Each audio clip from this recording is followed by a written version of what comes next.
Hi guys, હું મારવણિયા તૃષા જુનાગઢ ગુજરાતથી તમારા બધાનું આપણી યુટ્યુબ ચેનલ તૃષાકા તડકામાં સ્વાગત કરું છું. મિત્રો, હવે ગરમી છે તો ઉનાળામાં આપણે સરસ મજાનું ઠંડુ ઠંડુ કંઈક પીવાની ઈચ્છા થાય અને એમાંય હેલ્ધી પૌષ્ટિક એવું આપણે બદામ મિલ્કશેક આજે બનાવીશું. તો એમના માટે મેં એક હેવી બોટમ કઢાઈ લીધી છે અને એની અંદર આપણે 1 લીટર જેટલું દૂધ, ફૂલ ફેટ ક્રીમવાળું દૂધ લેવાનું છે. એટલે જેથી કરીને આપણું જે મિલ્કશેક છે એ ખૂબ જ સરસ ઘાટું એકદમ બને. અને હવે અત્યારે જ આપણે એમની અંદર 1 ટેબલસ્પૂન જેટલો મિલ્ક પાવડર એડ કરીશું. આ ઓપ્શનલ છે, તમારી પાસે જો હોય તો તમે નાખી શકો છો અને કદાચ ન હોય તો તમે ન નાખો તો પણ ચાલે. પણ આને નાખવાથી આપણું બદામ શેક છે એનો ટેસ્ટ ખરેખર બેવડાઈ જશે, ટેસ્ટ એકદમ સરસ આવશે. આની અંદર લમ્સ ના રહે એ રીતે સારી રીતે મિક્સ કરી લેવાનું છે અને પછી જ આપણે ગેસની ફ્લેમને ઓન કરવાની છે. તો આપણે આને સારી રીતે મિક્સ કરી લઈએ. હવે જુઓ, આપણો મિલ્ક પાવડર છે એ સારી રીતે મિક્સ થઈ ગયો છે. તો આપણે ગેસની ફ્લેમ ચાલુ કરી અને હવે આપણે દૂધને ગરમ કરવાનું છે. અને હવે આપણે બદામ મિલ્કશેક બનાવીએ છીએ તો આપણે આમની અંદર પૌષ્ટિક એવી બદામનો ઉપયોગ કરીશું. તો હવે મેં શું કર્યું છે, આ બદામને ઓવરનાઇટ પલાળીને રાખી છે. લગભગ 15 થી 20 નંગ જેટલી બદામ લીધી છે.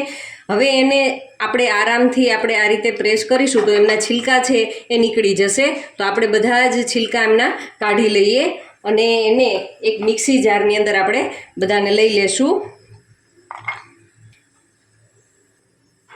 હવે જુઓ, બધી બદામના છાલ ઉતરી અને આ રીતે આવી ગઈ છે. તો હવે આપણે શું કરીશું કે આ જે દૂધ ગરમ થતું હતું એમાંથી થોડું દૂધ આપણે આમની અંદર એડ કરીશું અને આની અંદર આપણે 7-8 ચમચી જેટલો પરફેક્ટ માપ સાથે કરશો તો ખૂબ જ સરસ બનશે. તો આપણે 7-8 ચમચી જેટલું મેં સાકરનો ભૂકો લીધો છે. તમે ખાંડનો ઉપયોગ કરવો હોય તો ખાંડનો ઉપયોગ પણ કરી શકો છો. અને જુઓ, એક ખાસ વસ્તુ છે કે આપણે આ બદામ મિલ્કશેક છે એમને ઘાટો બનાવવાનો છે અને એને લગભગ આ દૂધને આપણે 15 થી 20% જેટલું આપણે બળવા દેશું તો એકદમ સરસ ઘાટો બનશે. અને એને થોડુંક વધારે થિકનેસ માટે આપણે 1 ટેબલસ્પૂન જેટલો custard powder, vanilla custard powder લેશું. એને પણ મિક્સી જારની અંદર આ રીતે જ એડ કરી દેશું. અને મેં આને સારી રીતે આપણે મિક્સી જારમાં રાખ્યું છે એટલે આપણે હવે આને સરસ મજાનો ક્રશ કરી લઈએ અને ફાઇન પેસ્ટ રેડી કરી લઈએ. હવે જુઓ, 7 થી 8 મિનિટના સમય બાદ આપણું દૂધ છે એ સરસ ઘટ થવા લાગ્યું છે અને આપણે જે બદામને પલાળેલી હતી એમની ફાઇન પેસ્ટ કરવાની હતી એ પેસ્ટ થઈને પણ આવી ગઈ છે. તો હવે આમને ગેસની ફ્લેમને એકદમ સ્લો રાખી અને હળવે હળવે ધીમે ધીમે હલાવતા જવાનું અને એક હાથે એ પેસ્ટને આની અંદર હળવે હળવે ઉમેરતા જવાનું છે. બસ, હવે આમાં કોઈ ઝાઝો સમય પણ નહીં લાગે. હવે લગભગ 2 થી 3 મિનિટ આને સારી રીતે પકાવીશું આપણે, જેથી કરીને જે આપણે કસ્ટર્ડ પાવડર યુઝ કર્યો છે એમની કોઈ ફ્લેવર ન આવે અને સરસ આમની દૂધની સાથે એ મિક્સ થઈ જાય. તો લગભગ આને 2 થી 3 મિનિટે આ રીતે ચલાવતા રહેશું અને આપણે જોશું કે આપણું આ જુઓ, ચમચામાં પાછળથી પણ સરસ થીક દેખાય છે. તો હવે આને આ રીતે ચલાવશું 2 થી 3 મિનિટ. હવે જુઓ, 2-3 મિનિટનો સમય થઈ ગયો છે. તો આપણે ચેક કરી લઈએ. જોતાં જ આપણે દેખાય છે એકદમ સરસ ક્રીમી એવું આપણું બદામ શેક. તમે જુઓ, હવે સરસ ઘટ થઈ ગયું છે. આપણે એમને પાછળથી પણ ચેક કરી લઈએ. આ રીતે કરશું, તમે જુઓ એકદમ સરસ આપણા ચમચાને પણ ચોટે.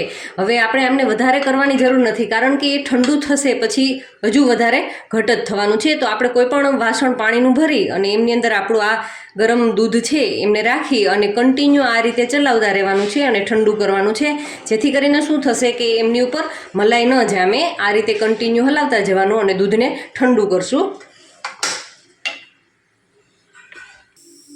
હવે જુઓ, આપણો બદામ શેક છે એકદમ સરસ ઠંડુ થઈ ગયું છે.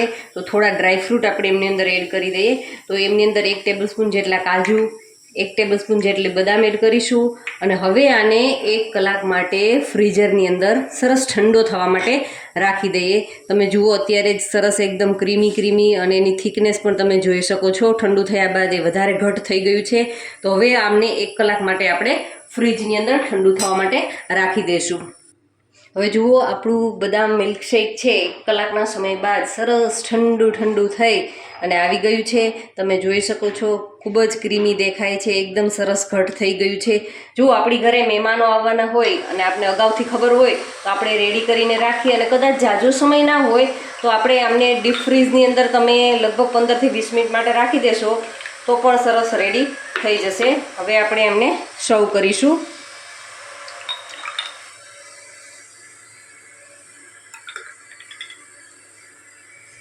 એકદમ સરસ દેખાય છે, તમે જુઓ એટલું જ હેલ્ધી અને ટેસ્ટી છે. હવે આપણે ઉપરથી એમને કાજુ બદામથી ગાર્નિશ કરી અને આપણું જે બદામ મિલ્કશેક છે સર્વ કરવા માટે એકદમ રેડી થઈ ગયું છે.